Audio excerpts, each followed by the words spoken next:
दुनिया में कायम हो चुका है। और इसके लिए हम बातचीत करने के लिए सीधे रुख करेंगे, मेरे साथ इस वक्त जुड़ेंगे केंद्रीय मंत्री जितेंद्र सिंह, जो भारत सरकार की सफलता के बारे में बताएंगे कि ये G20 की बैठक के बाद।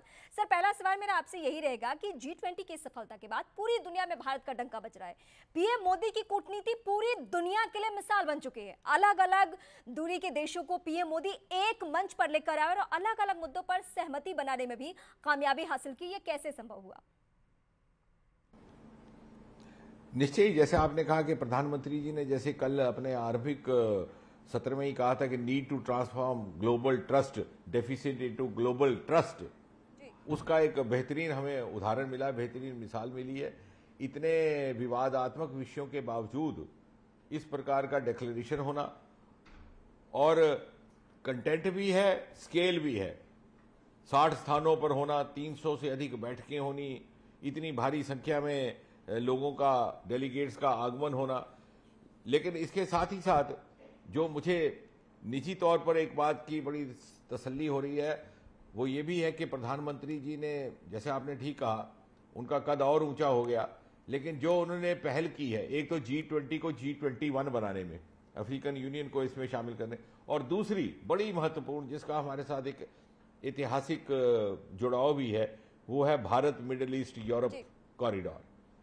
जैसे ही मैंने ये समाचार मुझे मिला कि डिक्लेरेशन में ये सम्मिलित हो चुका और पारित हो गया, तो तुरंत मुझे वो काबुली वाला का दौर याद आ गया कि उस रूट से आया करते थे, हमारी कहानियों और साहित्य का हिस्सा बन चुके थे, वहां से व्यापार होता था उस रूट से। और अब दुर्भाग्यवश बंटवारे के बाद वो सारा समाप्त होता रहा।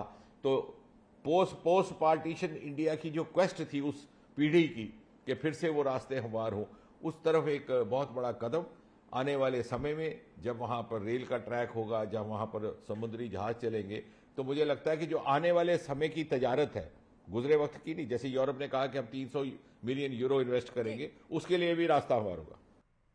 सर, G20 को लेकर सबसे ज्यादा चर्चा इस बात की हो रही है कि समिट में नई दिल्ली घोषणा पत्र पर भारत ने 100% सहमति बनाने में कामयाबी हासिल की है। लेकिन क्या ये मोदी मैजिक की वजह से हुआ? क्योंकि कहा तो ये भी जा रहा है कि पीएम मोदी की गारंटी पर ही G20 के सभी सदस्य देश नई दिल्ली घोषणा पत्र पर सहमत हुए, जिसमें सबसे महत्वपूर्ण है सर कॉरिडोर का ऐलान होना। निश्चय ये जो पहल की गई है भारत की ओर से, इससे सारे विश्व का लैंडस्केप बदलेगा। एक तरफ जिस तरह से पाकिस्तान के पास एक तरह का वीटो राइट था कि आपको वो ऊपर अपने स्काईज का इस्तेमाल करके जाने देता, नहीं जाने देता, तो आपको एक तरह से निर्भर रहना पड़ता था उनके तकाजों पर। लेकिन अब वो नहीं रहेगा। दूसरा, जहां चीन की तरफ से बार बार समय समय पर इस प्रकार के इनपुट्स आते हैं कि वो कोई नया कॉरिडोर बनाने की योजना बना रहे हैं, कुछ और नया सड़कें बनाने की योजना बना, तो उसके ऊपर भी आपको एक स्ट्रेटेजिकल एडवांटेज मिला। और तीसरा बड़ा महत्वपूर्ण ये भी कि आपने व्यापार बढ़ाने के लिए न केवल व्यापार के इकोनॉमिक पूल को ही में ही इजाफा किया है, बल्कि उसकी फैसिलिटेशन भी की है।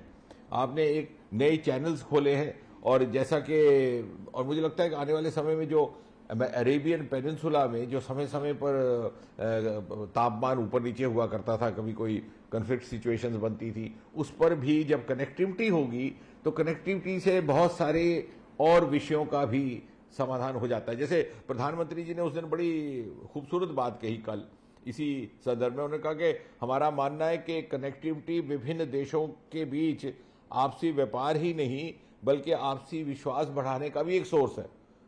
और कनेक्टिविटी से कई शक शुबे भी दूर होते हैं, तो मुझे लग रहा है कि एक बहुत बड़ा गेम चेंजर, प्रेसिडेंट बाइडेन ने स्वयं कहा कि it's going to be a game changer, और मुझे लगता है कि it literally is going to be a game changer. Sir, दुनिया का नजरिया बदला है भारत को लेकर G20 समिट के बाद, ये सबको मालूम है। लेकिन जब हम बात करें अब से ठीक पहले, रूस के विदेश मंत्रालय की तरफ से स्टेटमेंट आ चुका है और उन्होंने बहुत कड़े रुख अख्तियार किए हैं एक बार फिर से पश्चिमी देशों को लेकर। सीधा सीधा उन्होंने कहा कि भारत के G20 समिट से पश्चिमी देशों का वर्चस्व खत्म किया है। तो ये भारत सरकार का इस पे क्या स्टैंड होगा? भारत का तो कभी ऐसा हम ऑफिशियली औपचारिक तौर पर नहीं कहा। भारत का समय पे ये नीति रही है कि हम इंक्लूसिवनेस के साथ चले, लेकिन हाँ, वो अब जमाना जाता रहा जब भारत दूसरों की अगुवाई में काम करता था। अब भारत टेक्नोलॉजी के क्षेत्र में लिख लीजिए, उसमें फिर से श्रेय प्रधानमंत्री मोदी जी को जाता है। जिस प्रकार से अनेकों क्रांतिकारी निर्णय लिए गया, अंतरिक्ष को खोल दिया गया, व्यापार जगत के लिए, इंडस्ट्री के लिए, स्टार्टअप के लिए। कहाँ हम बाईसाइकिल के कैरेज पर लॉन्चर उठा करके जाते थे, आज हमारा 600 करोड़ का चंद्रयान चंद्रमा की धरती पर जा पहुंचा, और दूसरे कई गुना उससे अधिक 16-16 हजार करोड़ के मिशन उस तरह से सफलता प्राप्त नहीं कर पाए। ये सब इसलिए संभव हुआ कि हमने आज देश विश्व के आगे ये बात सिद्ध की है कि हम किसी से कम नहीं है, प्रतिभा में कम नहीं है, योग्यता में कम नहीं है। हमारे पास शायद उस तरह का इनेबलिंग मिलियो नहीं था, वो वातावरण नहीं था नीति निर्धारकों के स्तर पर जो मोदी जी ने ला करके हमें दिया। और जैसे ही ऐसा संभव हुआ तो 3-4 वर्ष में देखिए आप अंतरिक्ष के विभाग में ही काया पलट हो गई। सर, जब भी कोई सफल कार्यक्रम होता है तो पीएम मोदी अपनी टीम का जरूर जिक्र करते हैं। G20 समिट के दौरान भी उन्होंने टीम मोदी का जिक्र किया, तमाम विभागों के तमाम चेहरों के बारे में फोकस किया। हम उस टीम मोदी से मिलना चाहते हैं। हम चाहते हैं कि आप बताएं कि कैसे टीम ने काम किया और कैसे ये G20 सफल आयोजन हो सका। निश्चय, ये तो मैं समझता हूं कि अगर आप एक ही वाक्य में कहें तो credit goes to the craftsmanship of the team. इसमें कूटनीति भी थी, बुद्धिमत्ता भी थी, और एक बड़ी उम्दा बात जिसका अक्सर जिक्र नहीं होता, ये जो हमारा डिक्लेरेशन आया है, ये कोई ऐसा भी नहीं है कि इवेसिव है कि कुछ बातें छुपाई गई, कुछ बातों पर पर्दा डाला गया, कुछ बातों को कम करके कहा गया, कुछ बातों को घुमा फिरा के कहा, ऐसा नहीं है। बड़ी ईमानदारी से फोर्थ राइट है, लेकिन चूंकि इसमें तर्क है और तर्क के साथ साथ तथ्य है, इसलिए ये कन्विंसिंग बनता है। उदाहरण के तौर पर यूक्रेन के मामले में डिक्लेरेशन स्वयं कहता है कि हमारा जो प्लेटफॉर्म है G20 का, ये प्लेटफॉर्म मूलतः आर्थिक विषयों को लेकर के है, इकोनॉमिक प्रॉस्पेरिटी के लिए है। हम कन्फ्लिक्ट सिचुएशंस को लेकर के, युद्ध इत्यादि की स्थितियों को लेकर के, जियोपॉलिटिकल झगड़ों के लिए मैंडेटेड नहीं है। लेकिन हम इसलिए इस विषय को ले रहे हैं क्योंकि युद्ध की स्थिति के उपरांत सारी मानवता पर उसका दुष्प्रभाव पड़ता है, उसका नेगेटिव प्रभाव पड़ता है, उनकी फूड सिक्योरिटी पर, उनकी सप्लाई चेन पर। इसलिए हम उसको लेकर के चिंतित हैं, और उस तरह से वो अपनी चिंता व्यक्त करते हुए एक अपील करता है। सर, आखिर में ये सवाल मैं आपसे जानना चाहती हूँ कि समिट में सबसे ज्यादा हमने सुना कि मुश्किलें यूक्रेन को लेकर आई, और हमें ये भी पता चला कि यूक्रेन पर ही सबसे ज्यादा माथापच्ची हुई है। तकरीबन 200 घंटे की नॉन स्टॉप बातचीत हुई, 300 द्विपक्षीय बैठकें हुई और 15 ड्राफ्ट तैयार किए गए। इसके बाद जाकर यूक्रेन पर सहमति बन पाई है। ये कैसे हुआ? इसमें तो ये केवल सामूहिक नहीं, 1-to-1 मीटिंगें, चर्चाएं, कॉफी पर बैठ करके, भोजन पर बैठ करके, अधिकारियों के स्तर पर, क्योंकि कल प्रातः तक, बल्कि परसों तक बहुत सारे लोग तो ये अनुमान लगाया बैठे थे कि शायद डिक्लेरेशन जॉइंट हो कि ना हो, और हो तो यूक्रेन का उसमें उल्लेख आए कि ना आए।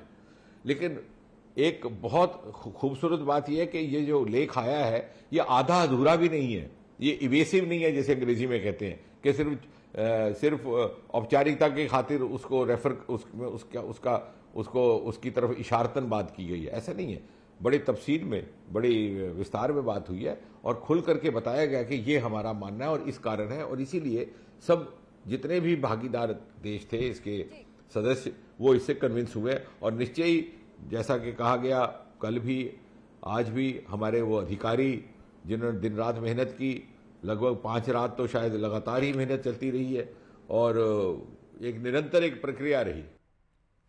सर, हमें वक्त देने के लिए बहुत शुक्रिया, और हम आगे भी चाहेंगे कि भारत सरकार इसी तरीके से कदम उठाए और भारत सरकार G20 की सफलता के बाद और भी कई समिट में इसी तरीके से कदम उठाए।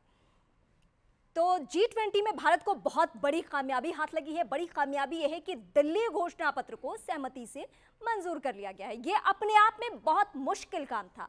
गौर करने वाली बात यह है कि इसमें यूक्रेन का जिक्र आया, लेकिन रूस का सीधा नाम नहीं आया।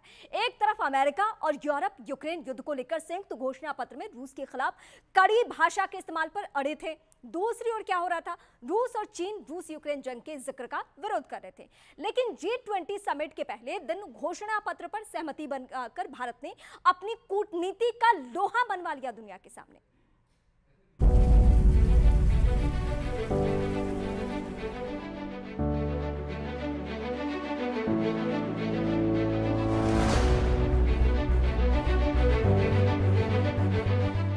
खुशखबरी मिली है।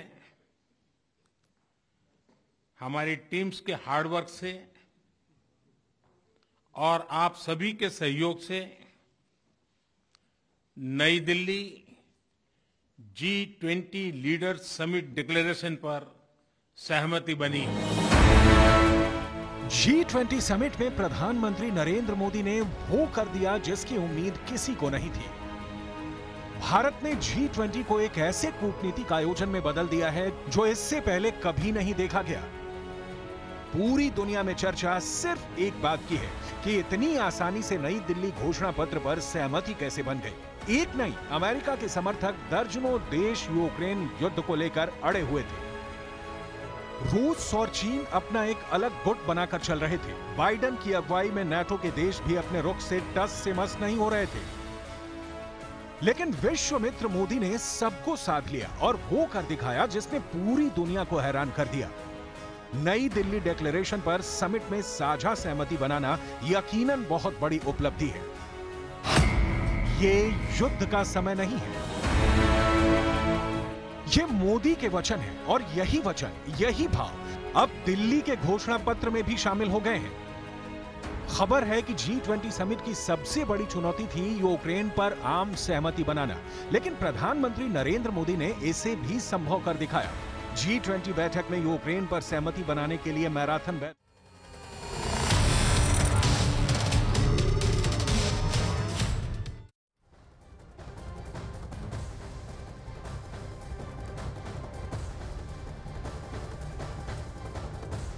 नमस्कार, न्यूज 18 इंडिया देख रहे हैं आप। मैं हूं आपके साथ मोनिका ठाकुर। भारत में जिस सनातन धर्म पर सियासी संग्राम छिड़ा है, उसी सनातन पर 7 समंदर पार से आए दुनिया के बड़े सुपर पावर में से एक ब्रिटेन के प्रधानमंत्री गर्व महसूस करते हैं। ब्रिटेन के प्रधानमंत्री जिनका भारत की सरजमी से 3 पीढ़ी पहले नाता छूट गया था, लेकिन भारत की सरजमी से दूर होने के बावजूद ऋषि सुनक सनातन से दूर नहीं हुए। पश्चिमी सभ्यता संस्कृति वाले देश में पढ़ने लिखने के बावजूद ऋषि सुनक ने अपनी संस्कृति नहीं छोड़ी। वो जब ब्रिटेन में होते हैं तब भी कहते हैं कि मुझे हिंदू होने पर गर्व है। देश से बाहर होते हैं तो भी सनातनी होने के गौरव का एहसास करवाते हैं। तो फिर क्या वजह है कि हिंदुस्तान की राजनीति में सनातन पर संग्राम छिड़ा हुआ है? भारत के कई सियासी दलों के नेताओं में इन दिनों सनातन पर प्रहार करने की जैसे रेस चल पड़ी है। कोई सनातन की तुलना बीमारी से कर देता है तो कुछ किसी और चीज से कर देता है। सवाल है कि क्या आज ऋषि सुनक की जो तस्वीर दिल्ली में पूरी दुनिया ने देखी, क्या वो तस्वीर उन लोगों को आईना दिखाने का काम करेगी जो लोग सनातन से सियासी मजबूरी की वजह से उसे कोसते हैं?